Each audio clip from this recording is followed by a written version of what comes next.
Well, welcome back to OG's Garage. Today I'm taking a break on working on the cars and the other crap I do, but I'm going to be working on my my turntable, my little record player. Well, the turntable is the belt is stretched on it, and it's slipping, so it's making it sound like all my records are. I'm old-fashioned. I still do records, and the belt on it's a little stretched, and it's slipping on the motor. So I'm going to do a little repair. I could go out and buy this belt for $10. But before I do that, I'm going to do a little experiment on it and see if I can't fix that. So come along with me and I'm going to show you how I'm going to do it. Oh, the first thing I want to do is clean my belt off real good with alcohol. Okay, then inspect your belt. And always look for the weakest spot that you can find. And usually you'll have one area that's worse than the others. And when you find that spot, just get yourself some clamps or something. I'm using a pair of vice grips here. And what you want to do, fold that over, kind of square it up as much as you can there. Take about maybe 1/4 of an inch of it.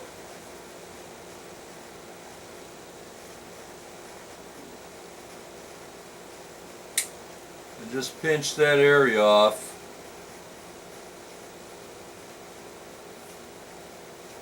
Trying to get it as square as possible.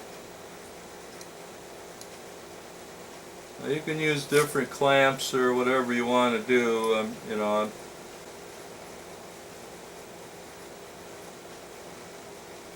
I'm pinching off about 3/8 of an inch or so here.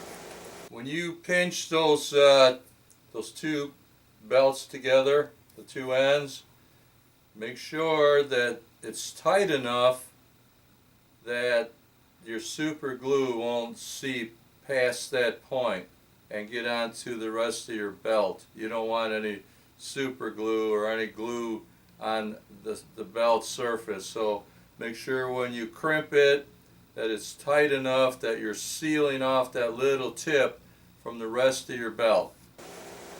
I'm just going to get some super glue. Put it inside that area there.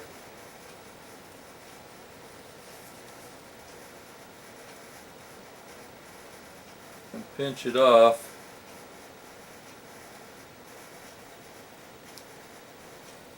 Now you could probably do this with a damaged belt too. If it's split, just put the two ends together there about, 1/4 of an inch or so. And put them together and just glue them that way. Make sure you pinch it off here. Now this belt, some belts are really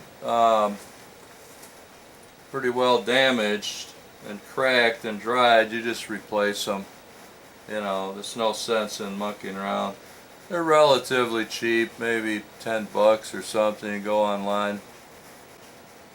And just kind of pinch them together a little bit. Make sure you get them nice and fused. And depending on the glue you're using, depending on your drying time, you're pretty much set to go with this belt. And you can leave that. If it's not bothering anything, you could leave that on there, depending on your turntable. If you want, you can go ahead and just nip that off. And cut that off. Make sure you don't cut it too close. Leave yourself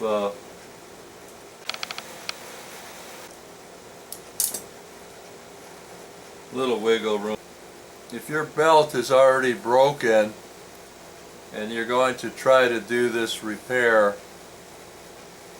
make sure that your belt isn't twisted when you do that. Because you could wind up gluing this whole thing and go back together and realize that your belt was twisted when you did it, and you've glued your ends with a twisted belt. So it's just something to keep in mind. Make sure that your glue will be active on rubber, and that it will fuse rubber.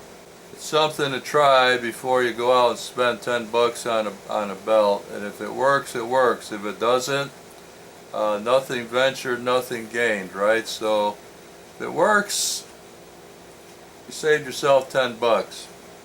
If it doesn't, go out and buy a belt. Thanks for visiting me at OG's Garage, and come back to see me. You never know what I'm going to be working on.